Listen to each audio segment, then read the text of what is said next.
Not true at all. The Republican Party is not going anywhere. It is here to stay. But here to help us break this down, New York Times bestselling author and historian and Reagan biographer, one of my favorites, Craig Shirley, back with us on this Thursday morning. Craig, I want to show our viewers this tweet from former presidential candidate and Congressman Joe Walsh. He said, "Most people do not realize it yet, but we are watching the end of the Republican Party," something that could not be further from the truth. If you look at history, people don't remember, or they don't want to remember, the 4 years of Jimmy Carter and then what Ronald Reagan brought to this country with an exclamation point in 1980. Yeah, you're absolutely right. What's interesting, Rob, is that the Democratic Party has been more or less the party of government since 1932 and the rise of the New Deal.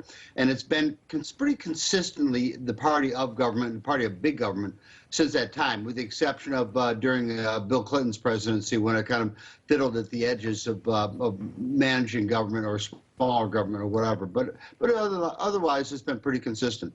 The Republican Party has gone through tranches and up and down since that time. Sometimes it's for big government, other times it's for less big government.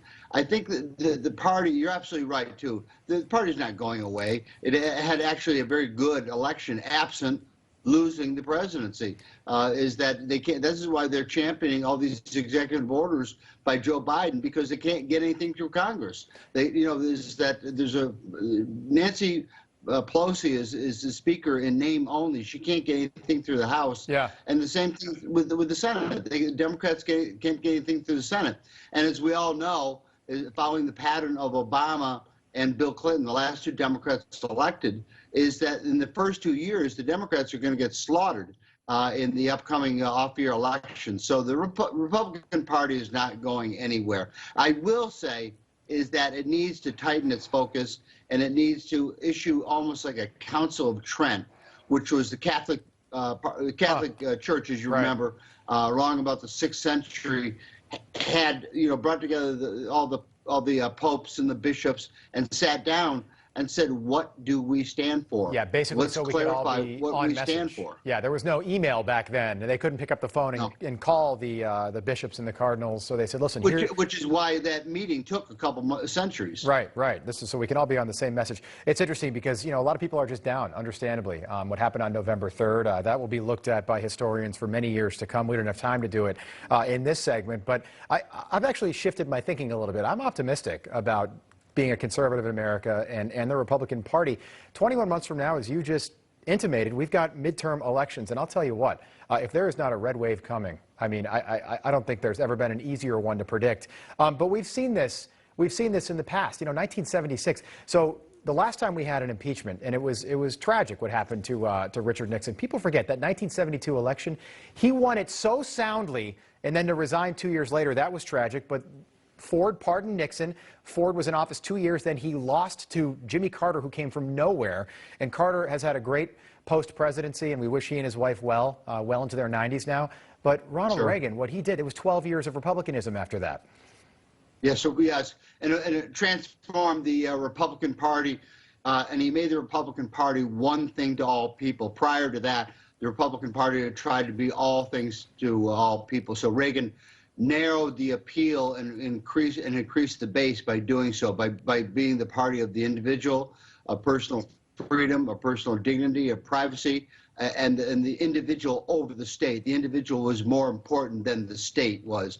And that was the first time that idea had been advanced in many, many, many years and had been forgotten by the American people. So this is what Reagan brought to the Republican Party and made it a winning coalition for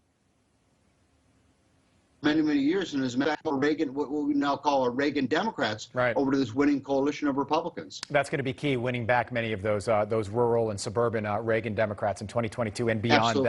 That. People forget. So we've got the coronavirus right now. The country is very divided. 1945, we had a Democratic president, Harry Truman, who barely won his reelection in 1948. He held up that paper, Dewey beats Truman, right?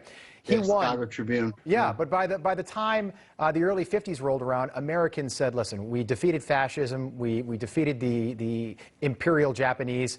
They were ready for normalcy. And you know what? Yes. Dwight Eisenhower was the perfect person for that moment yet again.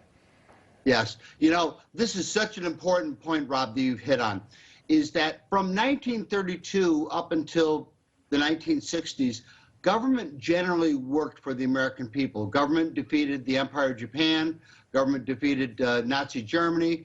Government didn't solve the Great Depression, but at least government provided a backstop for the Great Depression. Government created the interstate highway system in the 1950s. Eisenhower. And long about the 1960s, government stopped working for the American people. Government couldn't save John Kennedy. Government couldn't save Martin Luther King. Government couldn't save Bobby Kennedy. Government couldn't stop long gas lines. Government couldn't stop high inflation. And government today cannot solve coronavirus. This formulation is perfect. Is really, you're right when you mentioned this earlier. This is a perfect storm for Republicans in 2 years to really come back in a landslide and defeat, because their point is being made. Government has failed at every level to try to solve or meet the needs of the American people, especially on coronavirus, unemployment, so many other ills that afflict the American people today. And it's the Democrats that are now defending what government can do, and the Republicans saying, no, let the private sector do it. Right. So this formulation is perfect for the Republicans coming for less than 2 years from now. I've never been more optimistic. Craig, we don't have a ton of time, but I want to ask you quickly. President Trump floated the idea of maybe a Patriot Party. Now, you know, the founders, when they laid out the Constitution, they wanted more than two parties. They didn't just want a yin and a yang. And, you know, we've seen Ross Perot have success with a third party. Ralph Nader had some success. The Tea Party, of course, had a lot of success 2010, 2012, that time period. Is there a chance that President Trump could storm into a 2024 election under his own steam in a Patriot Party? There's absolutely a chance, but I predict it will not last. Yeah. Much like Teddy Roosevelt's Bull Moose Party failed in 2012 to unseat William Howard Taft from the presidency. He did manage to make the incumbent president come in third, but it was all built around a personality. And Trump's Patriot Party would be devastating for the Republican Party that gave him the presidency, that helped him win the presidency. And I think that party leaders are going to implore or you know, say to Donald Trump is that you are threatening your place in history if you try with this Patriot Party, because you endanger the health and well-being of the Republican Party. Craig, we got to leave it there. I was, you know, not surprised, but surprised that no previous president had done this. Donald Trump establishing the office of the former president. It seems to make so much sense, and he did that this week, and that will be something that I'm sure sticks around. It does make sense, yeah. Yeah. Craig Shirley, always an absolute pleasure speaking with you. I enjoy it every single time. Thank you. Thank you, Rob. You are watching Wake Up America on this Thursday morning. Stay with us. More to come.